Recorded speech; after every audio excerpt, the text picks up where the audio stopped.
Lakini tulisikiliza hotuba ya Jaji Chande wakati akitoa taarifa yake, lakini kuna mambo kadhaa ambayo kama TLS tuliyabaini, mambo yasiyopungua takribani 7 ambayo TLS iliyabaini.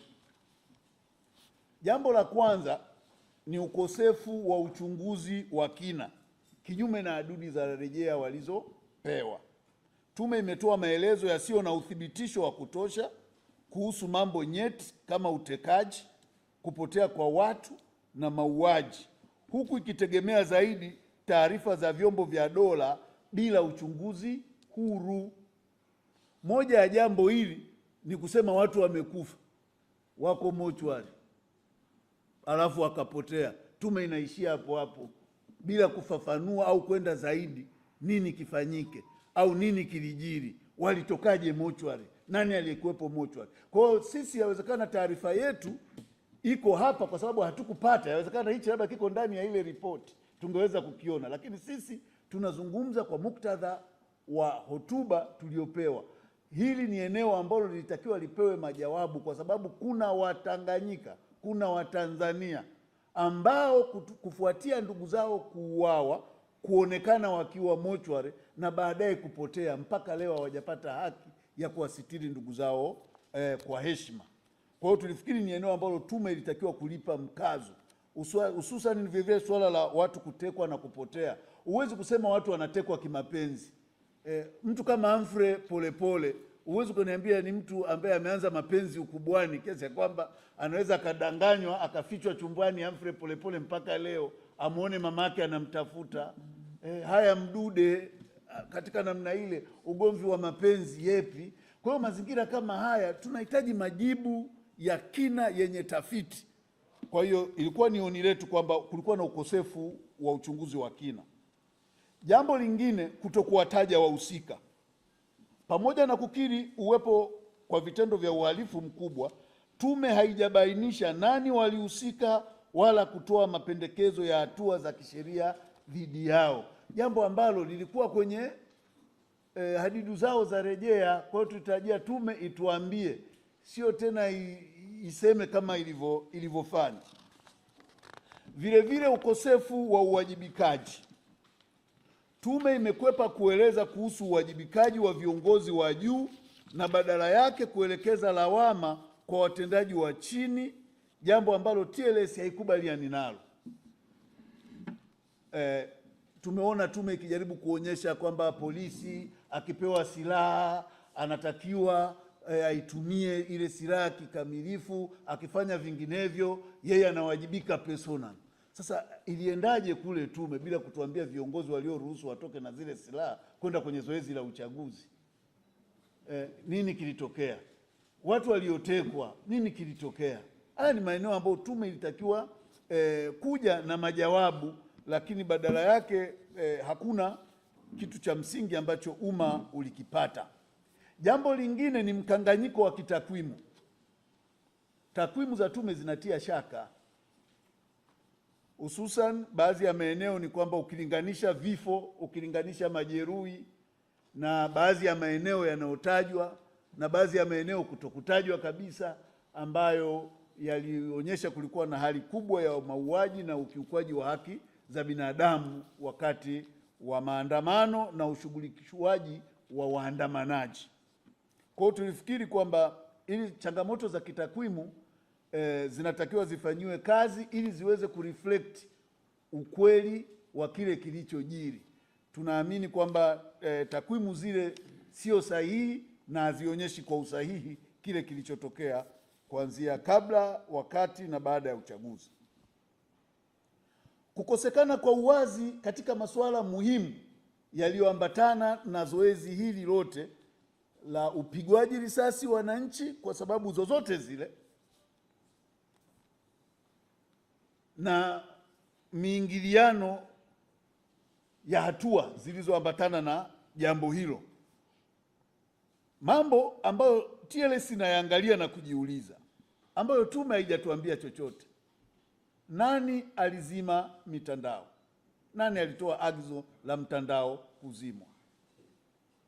kuzimwa kwa mtandao kulisababisha hasara kiasi gani ya kiuchumi na kiujamii, na mchango wake ulikuwa upi katika kuwazuia wananchi na majeruhi kufikia huduma stahiki za kunusuru maisha yao.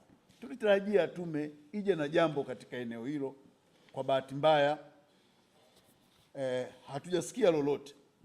Utekaji na upotezwaji wa raia, tumeona tume imezungumzia sana swala la polisi na ikaegemea taarifa pekee za polisi ambazo kimsingi tunafikiri hazikutenda haki katika kuzungumzia masuala ya utekaji katika uhalisia wake. Mkikumbuka kwamba TLS ni moja ya wadau ambao tulitoa taarifa kwa umma na iko wazi kwa vyombo vyote ya watu kutekwa. Katika taarifa ya TLS inaonyesha watu kutekwa, utakuta watu zaidi ya 9 walitekwa na vyombo vya dola vikakana kuwa nao, baadaye wakakutikana polisi kwenye vyombo hivyo vya dola. Kwa hiyo tume inapokwepa eneo kama hili na kutokulizungumza au kulichunguza kwa makini, ndio jambo linalopelekea wananchi kuzidi kuwa na tashwishwi na inazidi kuchochea hasira kwa umma. Hatujajibiwa mpaka sasa nani alitoa amri za matumizi ya nguvu kiasi kile. Nani alitoa amri hilo? Hilo swali halijajibiwa. Tulitarajia tume ituambie kuhusu hilo. Nani alihusika na vifo vya raia? Nani alihusika na vifo hivi vya raia? Kwa sababu yawezekana tulikupiga risasi kwa sababu ulikuwa unaandamana. Haya, maiti alikuwa na kosa gani mpaka kupotea mochwari? Umeshamuua, umempeleka mochwari, alikuwa na kosa gani? Tume haijatujibu kwamba maiti zile labda zilileta maandamano au zilileta vurugu kule mochwari kiasi kwamba zikalazimika zingine zikimbie au zikimbizwe au zifanye. Haya mambo lazima yajibiwe. Huu ni uhai. Msimamo wetu kama TLS kwamba huu ni uhai. Tume ilitakiwa kujibu haya ili kuondoa tashwishwi katika mioyo ya Watanzania. Vile vile suala la ukiukwaji wa haki za binadamu, tume imedogosha madai ya utesaji, ili hali TLS kupitia msaada wake wa kisheria imebaini kuwa watuhumiwa wengi waliteswa, kunyimwa haki zao na kushikiliwa kinyume cha sheria. Wengi mliona watu wamefika wamevunjwa mikono, wengine wamefungwa na katani. Wewe umewahi kuona mtu amevunjwa mikono amefungwa na katani na miti? Mwingine yuko uchi kafika na boksa mahakamani. Mwingine kavaa kadera, unamwona kabisa huyu alikuwa nyumbani amelala. Kakurupuliwa mwanamke hajasitiriwa, anafikishwa mahakamani. Kuna watu hawawezi kutembea, wamevunjwa miguu yote miwili, wengine wamevunjwa mikono. Tume haijasema chochote kuhusu ukiukwaji huu mkubwa. Vile vile kukosa mapendekezo ya fidia stahiki kwa wahanga, ambapo tume ilienda kana kwamba mtu aliyevunjwa mkono sio aungwe apewe mkono wa bandia alafu aondoke. Lakini tunasahau kwamba kuvunja ule mkono au ule mguu umempunguzia uwezo wa kupata kipato, uwezo wa kushindana katika kuzifikia fursa. Kwa hiyo tulitarajia tume iseme jambo. Lakini katika suala la kuhimiza ukweli, haki na uwajibikaji ili kufikia maridhiano, tume inazungumzia maridhiano, lakini haizungumzii msingi wa ukweli, haki na uwajibikaji ambao ndio kiini ambacho kingeweza kuliponya na kulileta taifa pamoja. TLS tunaamini kwamba tukiwa na ukweli kwamba samahani, mimi ndio nimefanya jambo fulani, ninawajibika kwa hili, ile ni hatua kwenda uponyaji wa taifa. Lakini kumekuwa na hali ya state of denial, yani kila mtu anakataa, na shutuma kubwa zimekuwa zikielekezwa kwa vijana, wengine wanaita Gen Z vijana, jambo ambalo sio kweli. Sababu zote zilizosababisha vurugu za Oktoba kama mnavyoziona ni sababu za wazee kushindwa kuwajibika na kuandaa mfumo wa kisheria. Hakuna sababu yoyote inayohusiana na vijana, kwa sababu tulizoziainisha mbele yenu kama TLS. Tume katika hotuba yake haijatoa mwongozo wa fidia, yaani ule ushauri wake hauelezi, yaani imetoa kitu ambacho kwa kweli ukijiuliza ni kwamba they don't care what happened, jambo ambalo tunafikiri si sawa. Tunatakiwa kila mwananchi aliyeumizwa, aliyeharibiwa mali, tathmini stahiki na ya haki ifanyike na walipwe fidia. Waliopotezewa wategemezi wao waangaliwe hali zao, walipwe fidia kwa mujibu wa utaratibu. Kwa hiyo lisiwe ni jambo la kudogosha, na tusisahau kwamba TLS inachoshauri kwamba ni kweli tunahitaji kuliponya taifa kwa maridhiano, lakini kabla ya kufika hiyo hatua lazima tulei foundation, ambayo foundation iwe ni katika ukweli, haki na uwajibikaji. Ushauri na mapendekezo ya TLS. Tumesikia baada ya taarifa ile kutoka, na hili tuliseme kwamba wakati sisi tukihimiza sheria na baadhi ya maeneo ya kikanuni yafanyiwe kazi, kuna wenzetu walikuwa wanakazana tu amani na utulivu, amani na utulivu. Hawatuambii kwa nini watu walikufa. Ndio maana tunakuja na mapendekezo sasa, kwa sababu tunaona watu tena wanarudi na amani na utulivu, lakini bila kulisaidia taifa kutoka hapa lilipo katika hii changamoto. TLS, ushauri wetu, la kwanza ni kwamba taarifa ya tume ya Jaji Chande kwa namna ilivyotolewa, kwa namna ilivyosomwa na kwa maelekezo yaliyotolewa kwamba it's not for public consumption, sio kwa ajili ya umma, haiwezi kutumika kama suluhisho la mgogoro, kwa sababu hakuna tunachokijua kuhusu taarifa ile, imeenda kwa upana gani, imegusa maeneo gani. Kwa hiyo sisi kama TLS tunaamini kwamba ile haiwezi kutumika tena kama suluhisho la mgogoro uliopo hapa huu wa kidemokrasia. TLS tunapendekeza kuundwa kwa chombo huru, shirikishi na chenye kuaminika ili kuchunguza ukweli wote kwa yaliyojiri kabla, wakati na baada ya uchaguzi mkuu wa Oktoba 29. 3, serikali inapaswa kukiri makosa na kuwawajibisha wote waliohusika na ukiukwaji wa haki. Nimekupa mfano, maiti kupotea mochwari sio kitu cha kawaida. Watu kutandikwa risasi wakiwa majumbani mwao sio kitu cha kawaida.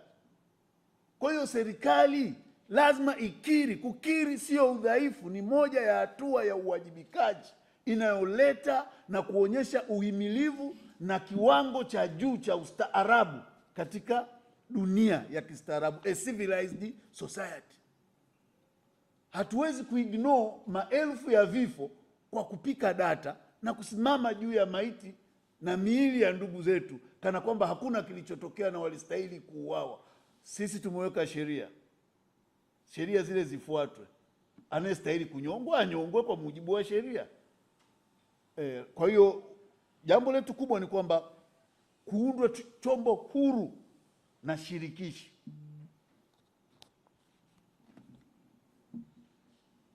Mchakato wa maridhiano lazima uanze na ukweli, uwazi na uwajibikaji. Kumekuwa na wito wa maridhiano ambako Uswahilini tunasema funika kombe mwanaharamu apite. Kwenye swala kama hili hakuna funika kombe. Kuna watu wana majonzi, hawajui watoto wao wako wapi, baba zao wako wapi, wake zao wako wapi, waume zao wako wapi. Kuna mke wa Mdude anakusikia leo nasema tuanze upya turidhiane, wakati aliona mume wake akichukuliwa pa damu zikimwagwa kama kondoo tu pale sebuleni kwake. Katika mazingira yale utaendaje kwenye maridhiano bila kujua wenzetu wako wapi? tujue wako wapi. Kujua wako wapi na kuwa tayari kuchukua hatua za kuwajibika itasaidia kuleta maumivu ya ghafla, lakini kuleta hatua za uponyaji kitaifa kuelekea suluhisho la kweli.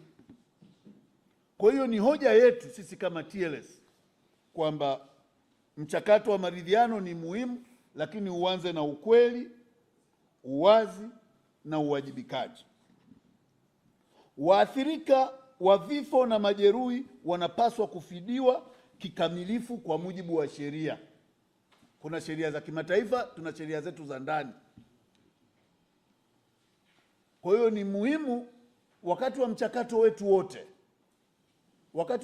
wetu wote wa kutathmini haya yaliyojiri, swala la fidia sio hisani.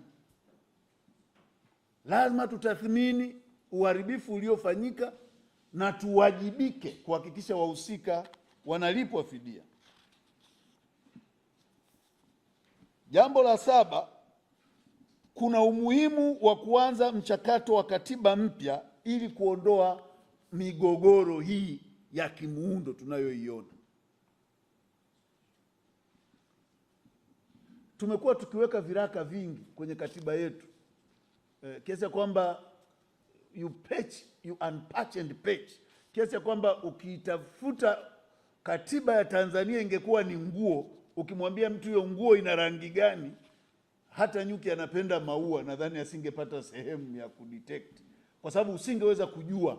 Kwa hiyo tunahitaji sasa katiba itakayo reflect changamoto za kweli za nchi za kidemokrasia na haya mengine yote tuliyoyataja ya vyombo vya maamuzi, kuzungumza haki za kiraia, haki za kiuchumi, haki za kumiliki ardhi. Yaani katiba ambayo ni exhaustive, kwa sababu wengi hawaelewi kwamba wewe unaweza kumkuta Mmasai ana hasira Ngorongoro ukafikiri ni kwa sababu Mdude alitekwa Mbeya, kumbe ni kwa sababu Mmasai Ngorongoro amenyang'anywa ardhi yake, anaambiwa ondoka kwa sababu ya uwekezaji, lakini anayeletwa anajenga gorofa na kukojoa anakunya kule mbugani. Sasa Mmasai na yule anayejenga magorofa na magari 100 anayoingia, nani anahifadhi? Shuka hapa Kigoma hapa, wananchi wanalia kila siku, wanakimbizwa. Yule unaweza kufikiri ni kwa sababu ameandamana kwa sababu ya tume ya uchaguzi, lakini anaandamana kwa sababu ana uchungu na ardhi yake. He never feels safe. Unasema amehongwa, sio amehongwa, umemnyang'anya. Kuna mtu ardhi ndio future yake. Unamkuta mwananchi kajitahidi kasafisha eneo lake, anatafuta, unafukuza bila kufuata sheria. Tumetoa amri. Nchi unaendesha amri, wananchi hawaswagi kama kondoo. Hichi kinachotokea ni dalili ya watu kukata tamaa, kwa sababu uwezo ukamwajiri, anarudi kijijini kwao, anatengeneza shamba lake, unamwambia hili sasa ni hifadhi ya taifa, unamfukuza bila fidia. Haya ndiyo yanayoleta hasira. Watu waliotekwa na kupotezwa wanapaswa kupatikana au taarifa zao kutolewa na kuwekwa wazi kwa umma. Mimi nilisikia wakati watu wakizungumza kuhusu kupotea kwa mtu kama Humphrey Polepole. Hivi mmoja anasema sisi hatukujua, nimemwona kamanda wa juu kabisa wa polisi anasema sisi hatukujua kwamba yuko nchini. Kwani kuna sheria inamtaka mtu akirudi nchini aseme nimerudi niko nchini? Au nisipotoa taarifa kurudi nchini naruhusiwa kutekwa na kupotea? Haya, wote mmeona ametekwa Polepole. Gari lake limeenda kusachiwa bila kufuata utaratibu. Ndugu anaenda wanakuta gari limekwanyuliwa, milango imefunguliwa ovyo. Hatujiulizi what is happening? Mdude amekamatwa na kutekwa mara ngapi? More than 4 times. Anapigwa, anafanya nini? Hii mara ya mwisho walidhani wamemuua, wakamtupa korongoni, akaokotwa, akanusurika. We all see what happened last time. Haya, nenda kula kina Chochorino kule Mara. Na hili alichagui chama. Ninapomtaja Polepole ni kiongozi wa juu kabisa wa Chama cha Mapinduzi. Wakina Chochorino ni akina nani? CCM wale kabisa. Haya, Mdude upinzani, huyu ni Chadema. Kuna mzee Kanguye, ni nani yule? CCM. Yohani Msafi. Kuna Azori Gwanda, mwandishi wa habari. Who is safe? Haya mambo wananchi wanataka majawabu. Ndio maana ya serikali, tunalipa kodi itulinde. na taifa lolote linaanza na uhai wa watu. Kwa hiyo tunapozungumzia swala la watu kutekwa, watu wanataka majawabu, sio zile siasa za mtu eti kachukuliwa na mpenzi wake. Hakuna mtu mjinga, mwanaume mjinga unaweza ukachukuliwa na mpenzi wako eti upotee ujifiche, familia yako inalia mwaka mzima umejificha. Labda uko umeficha baba, umefichwa huko sijui Keko sijui wapi. Haiwezekani, au Tarime. Haiwezekani. Mimi nataka kusema ukweli kabisa ni kwamba lazima, hata ndugu yangu Muhee hapa Nyarusi, uwezo ukamficha na ushamba wake wote wa Kihehe, uwezo ukamficha kabisa. Tumwambie kwamba uendi kwake, anamuona mke wake analia, watoto wake analia, umemficha, atatoka tu. Atakwambia no, it can't be, atatoka. Lakini ni mtani wangu huyu, kwa hiyo namjua ni mshamba, ndio maana nimwambia kwamba na wajua. Kwa hiyo najaribu kukuonyesha kwamba hii ni shida. Tuko kwenye shida, huu ni mkwamo.